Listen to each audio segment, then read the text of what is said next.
I don't know if you guys remember, but there was the show that we did unopposed to WCW, and the show did like an 8.1 rating overall. But the highest quarter hour that started off was me versus Ron and an 8.6. Were you guys on that same show? Hold on, let me get it back.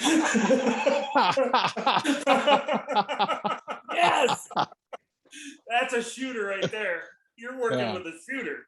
That's great. You know, what a fun time! What a fun time we had. Yeah, that poor I still feel for my bud there that's dressing up high there, Pat. I mean, he was scared to death that night. I don't know if you guys do, but Pat was so scared of you guys. He was a nervous wreck. I said, Pat, don't worry, I'll do everything. Which I did everything every night anyway for him, because I didn't want it. He was old man, and I didn't want to getting hurt. It was my meal ticket. So we wouldn't have hurt him.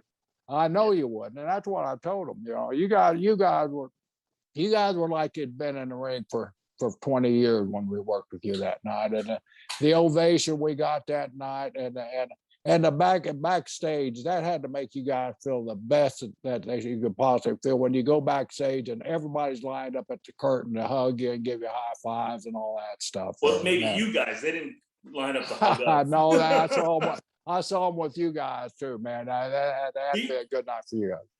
John, he goes and for some reason there was a spot where I was on the ground outside on the floor, and he shoots on me and he covers my mouth and my nose, and I can't. Have you ever breathe. had that, Bradshaw? I can't breathe, and he's looking at me. He's over my head and he's going, ha, ha, ha, ha. And I can't breathe, and he has all his body weight on me, and I can't, like, he had it pressed on me, and I couldn't do a thing, and all he did was laugh. But you got forced me to do that. Didn't know it did an 8.6, the highest rated, I think, regular quarter hour in wrestling history. I think the overrun, the guy with the eyebrow, I think, did an overrun that did more. Surprise, Brock doesn't. Right. But that was the highest regular quarter, and it started off with me and Ron, and then you and the Mean Street Posse anchoring the main event of that quarter hour. Yeah, it's amazing. And I actually think those ratings probably got us to come back. I think because I don't think, it was a loser leave town match, and unless they had plans to do it, afterwards. But I think after the ratings, I remember driving home the following night, and Shane called, and I was driving our car, and Rodney was in the passenger seat, and he told Rodney to put him on speaker, and he says, "Hey guys, someone wants to talk to you." And then you hear "boys," and we knew, the Vince, his voice is so distinct. He said, "I just want you to know that you guys had, the highest rated 15-minute segment in wrestling history."